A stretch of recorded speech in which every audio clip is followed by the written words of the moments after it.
এই ভিডিও টিউটোরিয়ালে আমরা দেখব বা আমরা জানবো এভিও ব্লাড গ্রুপের সঙ্গে মাল্টিপল অ্যালিলের সম্পর্ক। তো তার আগে আমাদেরকে জানতে হবে মাল্টিপল অ্যালিল কি। মাল্টিপল অ্যালিল আমরা জানি মাল্টিপল মানে হচ্ছে বহু, সরি মাল্টিপল মানে হচ্ছে বহু, এবং অ্যালিল হচ্ছে জিনের যেগুলো বৈশিষ্ট্য নির্ধারণ বৈশিষ্ট্য প্রকাশ করছে। তাহলে যখন কোনো একটা নির্দিষ্ট বৈশিষ্ট্য প্রকাশের জন্য একটা নির্দিষ্ট বৈশিষ্ট্য, তাহলে আমাদেরকে কি মাথায় রাখতে হবে, একটা নির্দিষ্ট বৈশিষ্ট্য প্রকাশের জন্য নির্দিষ্ট বৈশিষ্ট্য, অর্থাৎ আমি যদি ধরে নিই ব্লাড গ্রুপ, আমি যদি ধরে নিই আরএইচ ফ্যাক্টর, একটা নির্দিষ্ট বৈশিষ্ট্য প্রকাশের জন্য যখন একটা নির্দিষ্ট অ্যালিল, একটা নির্দিষ্ট ক্রোমোজোমের একটা নির্দিষ্ট জিনের দুই বা ততোধিক অ্যালিল একটা নির্দিষ্ট জিনের, অর্থাৎ আই জিন একটা নির্দিষ্ট বৈশিষ্ট্য প্রকাশের জন্য একটা নির্দিষ্ট জিনের দুই বা ততোধিক অ্যালিল যদি একটা নির্দিষ্ট ক্রোমোজোমের একটা নির্দিষ্ট লোকাসে অবস্থান করে, একটা নির্দিষ্ট ক্রোমোজোমের একটা নির্দিষ্ট লোকাসে অবস্থান করে, তখন ওই অ্যালিলগুলিকে বলা হয় মাল্টিপল অ্যালিল। আবার বলছি, একটা নির্দিষ্ট বৈশিষ্ট্য, অর্থাৎ ব্লাড গ্রুপিং সিস্টেম, একটা নির্দিষ্ট মানুষের ব্লাড গ্রুপ একটা বৈশিষ্ট্য, কারো এ কারো বি কারো এবি কারো ও, তার একটা নির্দিষ্ট বৈশিষ্ট্য প্রকাশের জন্য একটা নির্দিষ্ট জিন আই জিন, সেই আই জিন এর অ্যালিলগুলো দুই বা ততোধিক অ্যালিল যদি একটা নির্দিষ্ট ক্রোমোজোমের একটা নির্দিষ্ট লোকাসে অবস্থান করে, তখন সেই অ্যালিলগুলোকে বলা হবে মাল্টিপল অ্যালিল। মাল্টিপল অ্যালিলের ক্ষেত্রে আমরা যদি এভিও ব্লাড গ্রুপকে দেখি, আমি আবার চলে আসি সেই গল্পে, অর্থাৎ এভিও ব্লাড গ্রুপের ক্ষেত্রে আই জিন একটা নির্দিষ্ট জিন, সেই আই জিনের একটা নির্দিষ্ট লোকাসে আই এ, আই বি এবং আই ও, তিনখানা অ্যালিল দুই বা ততোধিক অ্যালিল একটা নির্দিষ্ট লোকাসে অবস্থান করছে, তখন এই অ্যালিলগুলোকে বলা হচ্ছে মাল্টিপল অ্যালিল। এবার এখান থেকে কয়েকটা কোশ্চেন দেয় যে আমাদের এভিও এর আলোকে মাল্টিপল অ্যালিলকে ব্যাখ্যা করো। আমরা নিশ্চয়ই এখান থেকে একই রকম ভাবে বলা, আমরা এখান থেকে কয়েকটা প্রবলেম সলভিং দেয়, সেগুলোকে একটু চেকারবোর্ডের সাহায্যে দেখে করতে হয়। যেমন মায়ের যদি এ হয়, বাবার যদি বি হয় ব্লাড গ্রুপ, তাহলে সন্তানদের ব্লাড গ্রুপিং এর সম্ভাবনা কি হতে পারে, এরকম টাইপের কয়েকটা প্রবলেম সলভ করতে দেয়। সেগুলো আমরা মোটামুটি সকল ওয়েল এক্সারসাইজই আছে, এমসিকিউ টাইপ কোশ্চেনে সেগুলো সব মোটামুটি আছে। আমরা পরবর্তী ক্ষেত্রে জানি বিজ্ঞানী উইনার আরএইচ ফ্যাক্টরের জনক। তো বিজ্ঞানী উইনার আরএইচ তত্ত্ব সম্বন্ধে একটা কি দিলেন, একটা মতবাদ দিয়েছিলেন, এবং তার মত অনুসারে 8টি অ্যালিল এই আরএইচ ফ্যাক্টরকে নিয়ন্ত্রণ করছে।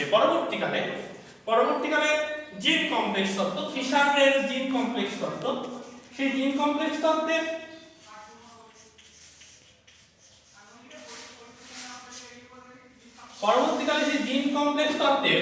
বলা হলো যে 6খানা অ্যালিল, অর্থাৎ ক্যাপিটাল সি স্মল সি, অর্থাৎ 3 জোড়া ক্যাপিটাল ডি স্মল ডি এবং ক্যাপিটাল ই স্মল ই, এই 3 জোড়া বা 6খানা অ্যালিল, 3 জোড়া অ্যালিল আরএইচ রক্ত শ্রেণীকে নির্ধারণ করছে।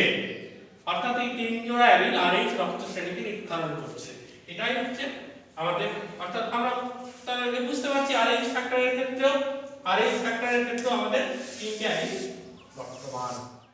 অপর একটি ইম্পর্টেন্ট টপিক প্লিওট্রপ বা প্লিওট্রফি।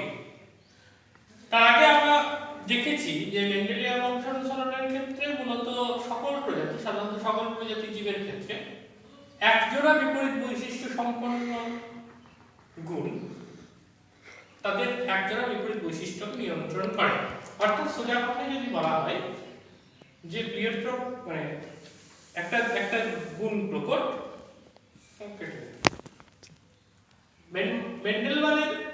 মেন্ডেলীয় বংশানুসরণের ক্ষেত্রে যেটা বলা হচ্ছে যে সাধারণত একজোড়া বিপরীত সমস্ত জীব প্রজাতির ক্ষেত্রে একজোড়া বিপরীত বৈশিষ্ট্য গুণ তার একজোড়া বিপরীত বৈশিষ্ট্যকে নিয়ন্ত্রণ করছে, অর্থাৎ একটা জীব প্রকট একটা গুণ প্রকট গুণ হিসেবে কাজ করছে আর একটা গুণ প্রচ্ছন্ন গুণ হিসেবে কাজ করছে, এবং একে বলা হচ্ছে মনোজেনিক ইনহেরিটেন্স, অর্থাৎ জিনের একমুখী অর্থাৎ জিন ঘটিত বংশানুসরণ, একটা মনোজেনিক ইনহেরিটেন্স।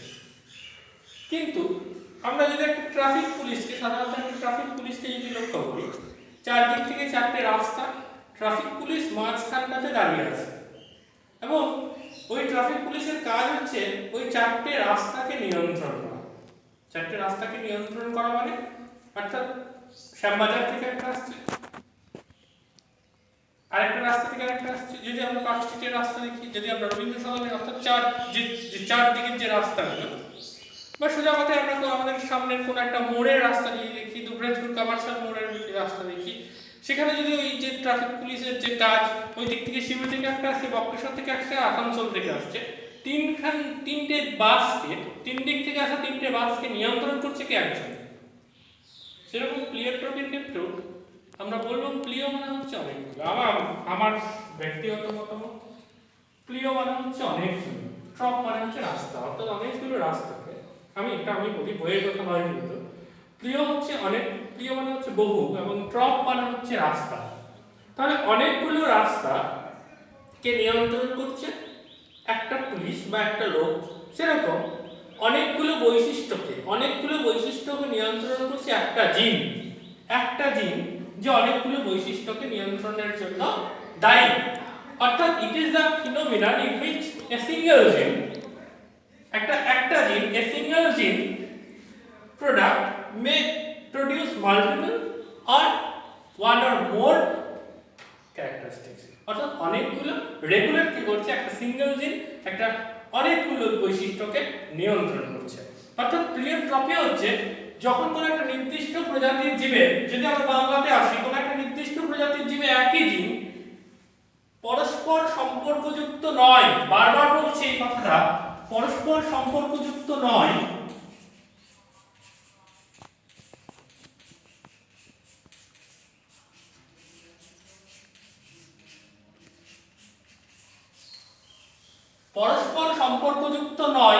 এমন কতগুলো বৈশিষ্ট্যকে নিয়ন্ত্রণ করছে। আমি বারবার বলছি, ওইদিকে আসানসোলের সঙ্গে বক্রেশ্বরের কিন্তু কোনো সম্পর্ক নেই, আসানসোলের একটা অন্য রাস্তা, বক্রেশ্বর একটা অন্য রাস্তা, কিন্তু সব রাস্তাগুলোকে মিলিয়ে দিচ্ছে, সব রাস্তার বাসগুলোকে মিলিয়ে দিচ্ছে কে? ওই ট্রাফিক পুলিশটা। সেরকম পরস্পর একটা জিন, একটা লোক অনেকগুলো বৈশিষ্ট্যকে নিয়ন্ত্রণ করছে, কিন্তু সেই বৈশিষ্ট্যগুলো কারোর সঙ্গে কারোর সম্পর্ক নেই। আমি আরেকটা উদাহরণ দিলে তোমরা বুঝতে পারবে, বন্ধ্যাত্ব এবং শ্বাসকষ্ট।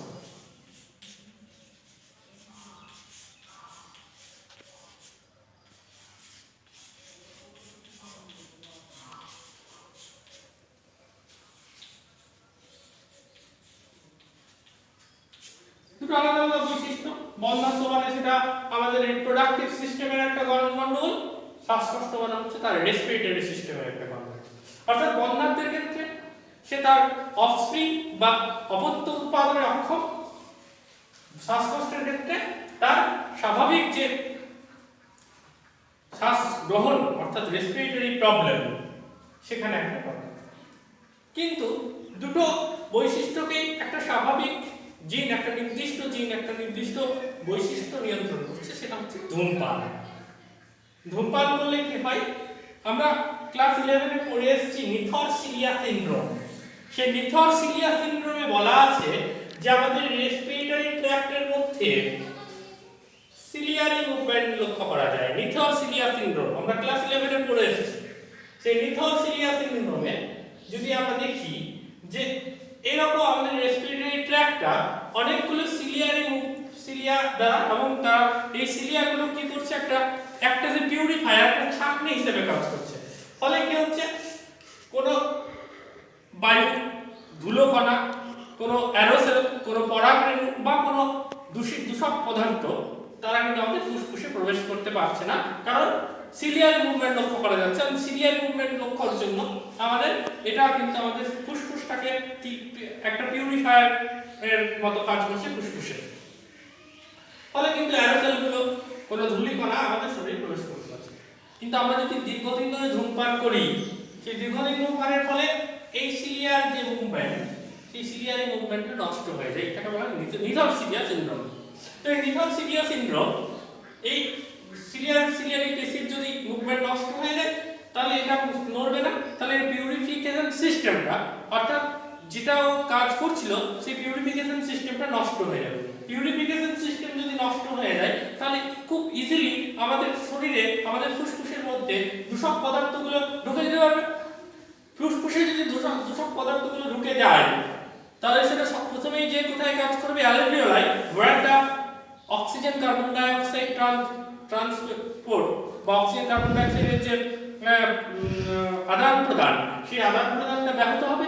অক্সিজেন কার্বন ডাই অক্সাইডের আদান প্রদান যদি ব্যাহত হয় তাহলে কলাকোষে ঠিকঠাক অক্সিজেন পৌঁছবে না এবং কার্বন ডাই অক্সাইডের যে নির্গমন সেটাও খুব পেইনফুল হবে, ফলে শ্বাসকষ্ট লক্ষ্য করা যাবে। এটা হচ্ছে নিথরসিলিয়া সিনড্রোমের ফলে শ্বাসকষ্ট। আমরা জানি, আমরা পড়বো বা পড়েছি অলরেডি, সেটা হচ্ছে আমাদের ডিম্বাণু এবং শুক্রাণুর চলনকেও নিয়ন্ত্রণ করে সিলিয়া এবং প্লাজেলা। আমাদের ডিম্বাণুর যে চলন অর্থাৎ ওভারি থেকে একটা ডিম্বাণু বেরিয়ে পড়ে ও ফ্যালোপিয়ান টিউবের অ্যাম্পুলা ভ্যাটার অংশে অ্যাম্পুলার ইস্টিমিক জাংশনে আসার জন্য ওর সিলিয়ার মুভমেন্টের প্রয়োজন হয়। আবার শুক্রাণুকেও ফিমেল জেনিটালিয়াল ট্র্যাক্ট থেকে অ্যাম্পুলা ভ্যাটার বা অ্যাম্পুলার ইস্টিমিক জাংশনে আসার জন্য তারও কিন্তু সিলিয়ার মুভমেন্টের দরকার হয়। তাহলে যদি নিথরসিলিয়া সিনড্রোম এর ফলে যদি তার সিলিয়ার গতি নষ্ট হয়ে যায় তাহলে শুক্রাণু ফিমেল জেনিটালিয়াল ট্র্যাক্ট থেকে অ্যাম্পুলার ইস্টিমিক জাংশনে আসতে পারে না এবং ডিম্বাণু ডিম্বাশয় থেকে অ্যাম্পুলার ইস্টিমিক জাংশনে আসতে পারে না। ফলে ওদের যে ফার্টিলাইজেশন ডাজ নট অকার, এবং ফার্টিলাইজেশন যদি না ঘটে তাহলে ইনফার্টিলিটি অর্থাৎ তার বন্ধাত্ব লক্ষ্য করা যাবে। ফলে আমি এতক্ষণ ধরে এত গল্প করলাম শুধুমাত্র একটা জিনিসকে বোঝানোর জন্য যে বন্ধাত্ব এবং শ্বাসকষ্ট এরা কিন্তু কোনোটাই কারোর সঙ্গে কোনো সম্পর্ক নেই, কিন্তু একটা নির্দিষ্ট বৈশিষ্ট্য, একটা নির্দিষ্ট জিন এদের দুটোকে মিলিয়ে দিয়েছে। সেটা হচ্ছে ওই নিথরসিলিয়া সিনড্রোম, যেটা কি করছে, এই ঘটনাটাকে করছে। তাই এটা একটা ক্লিয়ার কাটের উদাহরণ হিসেবে দিতে পারি। আবার আরেকটা ক্ষেত্রেও আমরা দিতে পারবো ফিনাইল কিটোনিউরিয়া। ফিনাইল কিটোনিউরিয়ার ক্ষেত্রেও আমরা যদি দেখি, আর এটা একদম আমি মলিকিউলার লেভেলে যদি চলে যাই, যে ফিনাইল কিটোনিউরিয়া, ফিনাইল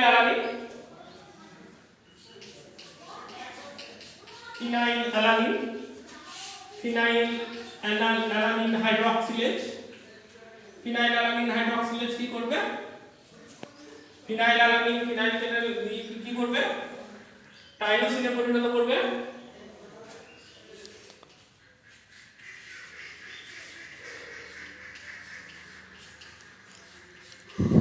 টাইরোসিন পরবর্তী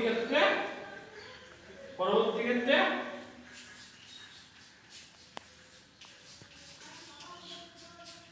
মেলানিন। আমরা এটা মাইক্রোস্কেল মলিকিউলার লেভেলে, অর্থাৎ ফিনাইল অ্যালানিন একটা বিশেষ অ্যামাইনো অ্যাসিড।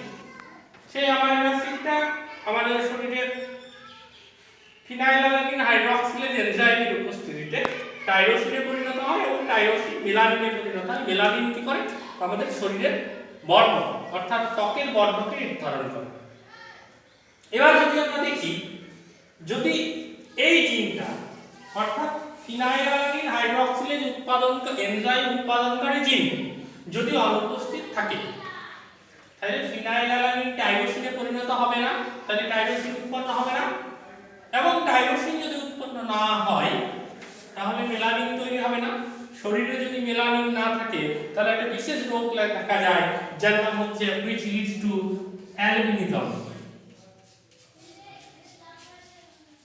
বা অ্যালবিনিজম। অর্থাৎ কি হবে অ্যালবিনিজমে, গোটা গায়ের বর্ণ ফ্যাকাশে সাদা হয়ে যাবে মেলানিন যদি না থাকে। এবং শুধু এটা হবে না, ফিনাইলঅ্যালানিন কি তৈরি করবে? ফিনাইলঅ্যালানিন যেটা তৈরি করবে, রক্তে ফিনাইলঅ্যালানিনের সঞ্চয় হবে এবং রক্তে ফিনাইলঅ্যালানিনের সঞ্চয়ের ফলে একটা বিশেষ রোগ লক্ষণ প্রকাশ পাবে যার নাম হচ্ছে ফিনাইলকিটোনিউরিয়া।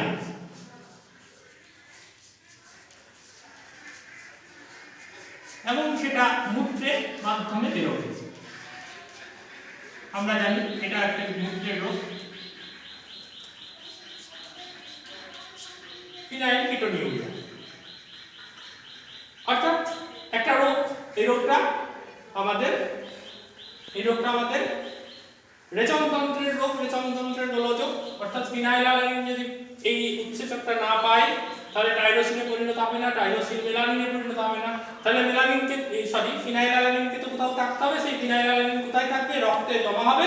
রক্তে জমা হতে হতে হতে ও কিন্তু একটা সময় মূত্রের মাধ্যমে মারাত্মক রকম ভাবে বের করবে এবং আমাদের একটা রোগ লক্ষণ প্রকাশ পাবে যার নাম হচ্ছে ফিনাইলকিটোনিউরিয়া। তাহলে আমি যেটা বলছিলাম যে ফিনাইলকিটোনিউরিয়া এবং অ্যালবিনিজম দুটো কিন্তু কারোর সঙ্গে কোনো সম্পর্ক নেই, কিন্তু অর্থাৎ এটা হচ্ছে রেচনতন্ত্রের রোগ, এটা আমাদের ত্বকের রোগ। দুটো ক্ষেত্রেই একটা নির্দিষ্ট এনজাইম, একটা নির্দিষ্ট জিন মিলিয়ে দিয়েছে। সেই এনজাইমটা বা সেই জিনটার নাম হচ্ছে ফিনাইলঅ্যালানিন হাইড্রক্সিলেজ।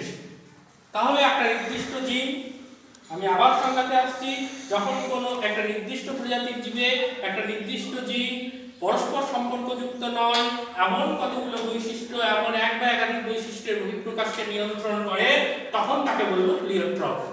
বুঝতে পারলাম? আমরা পরের চলে আসবো, পরের ভিডিওতে আমরা দেখব জিন এবং ক্রোমোজোমের সমান্তরালতা।